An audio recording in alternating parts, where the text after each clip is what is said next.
তো চলো বন্ধুরা, হঠাৎ করে গরম পড়ে গেছে, আর এই গরমের মধ্যে সবার ঘরে কিন্তু কারণ না কারণ শরীর খুবই খারাপ হচ্ছে, আর অনেকেরও পেট খারাপও হয়ে গেছে। তো আমার ঘরেও আমারও হয়েছে, আমার ছোটো ছেলেরও হয়েছে, হঠাৎ করে গরম পড়ে গেছে।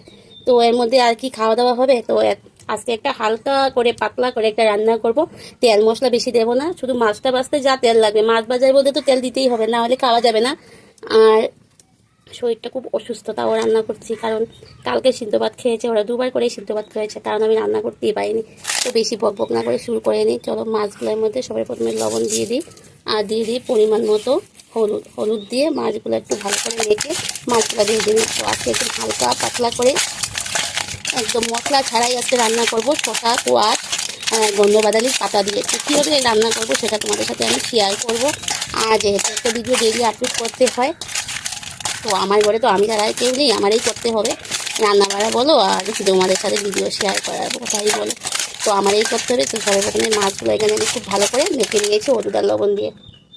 আলু আর কোয়াশ কেটে রেখেছি। তোমাদের ঘরে যদি পেঁপে ঝিঙ্গা থাকে তাহলে দেবে, আমার কাছে পেঁপে ঝিঙ্গা নেই, তার জন্য আমি দিইনি। কাঁচা কলাও এর মধ্যে দিতে পারো। আর এখানে দেখো গন্ধবাদালি পাতা অনেকগুলো কেটে রেখেছি, তো ওইগুলোও দেবো, দিয়ে একদম হালকা পাতলা তরকারি করবো আজকে, মশলা দিয়ে করবো না।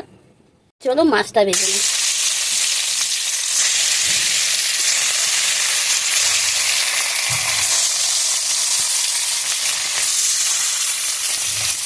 একেবারে একটাই সমস্যা বন্ধুরা, যদি শরীর অসুস্থ হয় আর কি, তো ঘরের মানুষের খাওয়ার যা অসুবিধা করে না, তো আর কি আর বলবো। তো বাধ্য হয়ে যতই অসুস্থ থাকি না কেন, বাধ্য হয়ে বসে গেলাম রান্না করতে আর কি।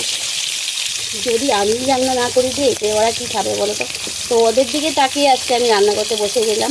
তো বাড়িতে একটু হালকা পাতলা করে রান্না করি, আমিও যদি একটু খেতে পারি আর কি। আমি তো দুদিন ধরে কিছুই খাচ্ছি না, কারণ খেতেই পারছি না, জলটাও মুখে মুখে ইচ্ছা করছে না, তারপর খাবো আর কি। তার জন্য ভাবলাম যাই হোক একটা হালকা পাতলা করে রান্না করি। আর যেহেতু ঘরে একজনের একটা কিছু হলে পরে কিন্তু সবাইকে অ্যাটাক করে, তার জন্য ভাবলাম না, আগের থেকে ওদেরকেও একটু হালকা পাতলা রান্না করে খাইয়ে দিই, ওদেরও শরীরটা ভালো থাকবে। তো মাছটাকে এবার আমি বসিয়ে দিই, মাছটা একটু ভেজে নিই। আর আজকে একটু মশলা চারা রান্না করবো। মশলা চারা রান্না করলে কী হবে, সেই রান্নাটা কি সেটা টেস্ট হবে না, না সেটাও টেস্ট হবে, একটু অন্য ধরনের রান্না করবো। তোমরা ভিডিওটা স্কিপ করো না, পুরো ভিডিও দেখো, আমার পাশে দেখো, আমাকে একটু সাপোর্ট করো, এটাই তোমাদের কাছে একটা অনুরোধ। তোমরা ভিডিওটা পুরো দেখতে থাকো। তোমরা দেখো, অনেকে কিন্তু গন্ধপাতালি পাতা চিনো না, কিন্তু এটাই হলো গন্ধপাতালি পাতা। তো আমি তোমাদের জন্য রেখে দিয়েছি, তোমাদেরকে দেখাবো বলে যে গন্ধপাতালি পাতা কী হয়। তো এটা হলো গন্ধপাতালি পাতা। তো কিছুটা দেখো আমি কেটে নিয়ে নিয়েছি, পরিষ্কার করে কেটে নিয়ে নিয়েছি। তো এটা এবার ভালো করে ধুয়ে নেব। আর পাতাটা যখন কাটবে একটু ভালো করে দেখে নেবে, ওপিট ওপিট করে দেখে নেবে। পাতা বসার দিন তো পাতার মধ্যে অনেক কিছু থেকে থাকে পোকামাকড়, তো সেগুলো একটু দেখে নেবে। আর আজকে মশলাটা আমি ব্যবহার করবো, দেখো এখানে শুধু আদা বাটা, আর আছে এখানে রাঁধুনি সস। তো আমি পুরনো দেবো, রাঁধুনি সস দেবো, আদা বাটা, রাঁধুনি সস বাটা, আর গোটা রাঁধুনি পুরন দেবো। তো আজকে বললাম না, মশলা ছাড়া এটা রান্না করব। আর এই যে জাস্ট একটু সবজির একটা সেন্টের জন্য 2টা শুকনো লঙ্কা দেবো, তাও মানে গোটা গোটা দেবো আর কি। তো এটাই হবে আমাদের পুরনের আজকে রান্নাটা একটু মিষ্টি মিষ্টি হবে। করলাম না, একদম মানে রুগীরা যেভাবে খায় আর কি, সেরকমই রান্নাটা করবো আজকে। আর এই রান্নাটা কিন্তু খেতে কিন্তু খুবই ভালো লাগে। হ্যাঁ, রান্নাটা না হয় একটু কালার না আসতে পারে, সাদা একটা টেক্সচার হতে পারে, দেখতে হয়তো ভাববে কি রান্না হচ্ছে, কিন্তু রান্নাটার টেস্টটা কিন্তু অন্য ধরনেরই হয়। তো তোমরা একটু ভিডিওটা দেখো, স্কিপ করো না। আমি এখানে দেখো বসিয়ে দিয়েছি, আর এখন তো হাওয়ার দিন, তো পুরো হাওয়া দিচ্ছে, তো আমি এখানে বসে বসে রান্না করছি, টিন দিয়ে আড়াল দিয়ে দিয়েছি। আর এরকম মাছগুলো বাজা হয়ে যাচ্ছে আমার। মাছগুলো ভাজা হয়ে গেছে, এবার এটা নামিয়ে নেব।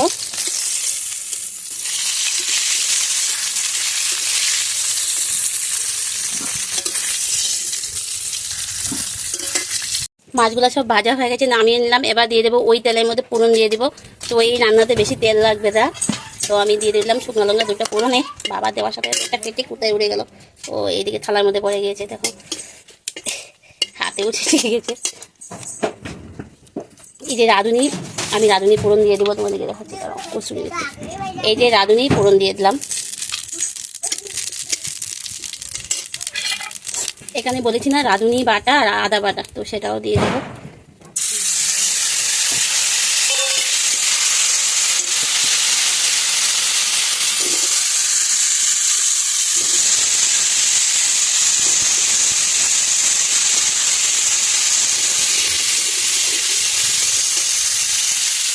এর মধ্যে শসা, আলু আর হলো কোয়াশ।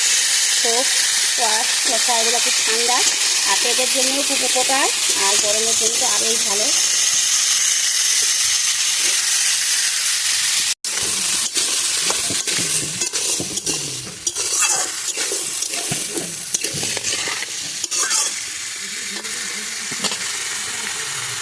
এটা একটু পাতলা পাতলা ঝুল হবে, পরিমাণ মতো লবণ দিয়ে দিলাম, কারণ এটা গামাকা গামাকা হবে না, পাতলা পাতলা ঝুল হবে।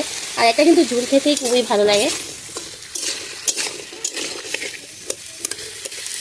তো এটার মধ্যে অনেক রকমের, আমাদের বাড়িতে অনেক রকমের কিন্তু শুক্তো পাতা থাকে, অনেকে চিনে থাকে, তো সেই পাতাগুলোও এর মধ্যে ব্যবহার করা যায়। তো আমার কাছে শুধু বাদালি, গন্ধ বাদালি পাতা আছে, তো সেটা আমি দেবো। তো অল্প হলুদ ছিটিয়ে দিয়ে দিলাম। এবার একটু ঢাকা দিয়ে সবজিটা নরম করে নেব।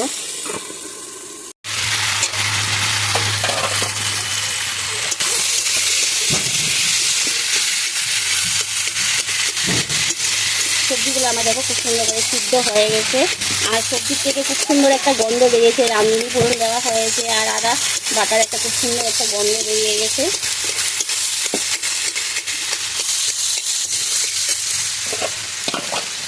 এবার এর মধ্যে এই যে গন্ধ বাদালি পাতাটা দিয়ে দিলাম।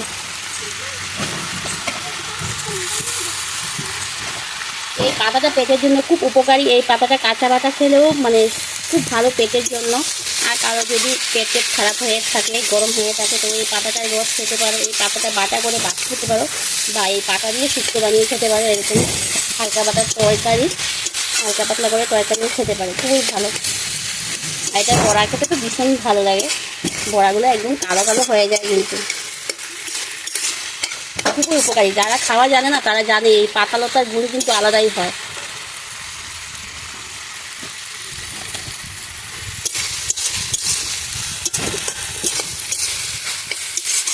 তো এগুলো রান্না কিন্তু এখনকার না, এখনকার তো সব মডার্ন যুগের রান্না না, এগুলো আগের দিনে মা মাসি ঠাকুমার হাতের রান্না, সেগুলো কিন্তু টেস্টই কিন্তু আলাদা।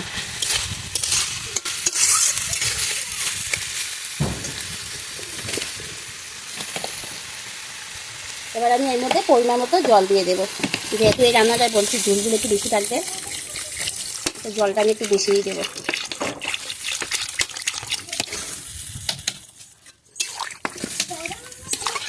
এটা ঝুলটাই খেতে টেস্ট কিন্তু।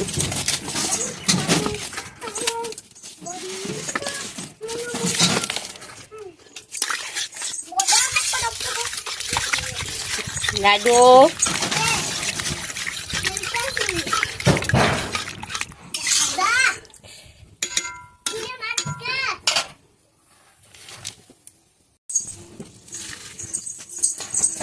তো তরকারিটা স্বাদ আনার জন্য 1 চামচ চিনি দিয়ে দিলাম। এই তরকারিটা অল্প মিষ্টি মিষ্টি হয়, এটা কোনো ঝাল টাল থাকবে না, একদম রুগীদের খাওয়া, রুগীরা একদম খেতেই পারবে, কোনো অসুবিধা হবে না। এটার মধ্যে আমি শুধু মশলা ব্যবহার করিনি, একদম বাচ্চার থেকে বড় সবাই খেতে পারবে। ঝোলটা ফুটে উঠেছে, এবার মাছগুলো সব দিয়ে দেবো এর মধ্যে।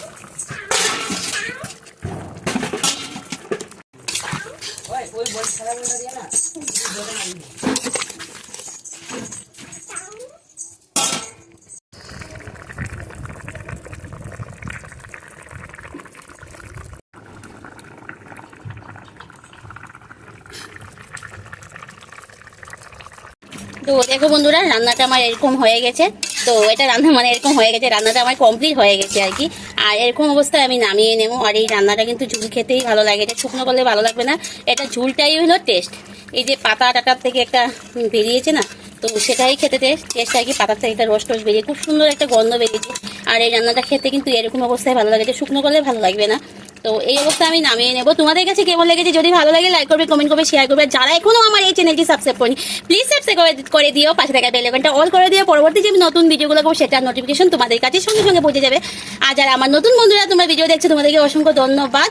আর যারা ফেসবুক আইডি থেকে দেখছো তোমাদেরকেও অসংখ্য ধন্যবাদ। তোমরা একটু আমার পাশে থেকো, আমাকে একটু ফলো করে আমার সাথে থেকো। তো আমার ফেসবুক আইডির নাম হলো রাজশ্রী মজুমদার।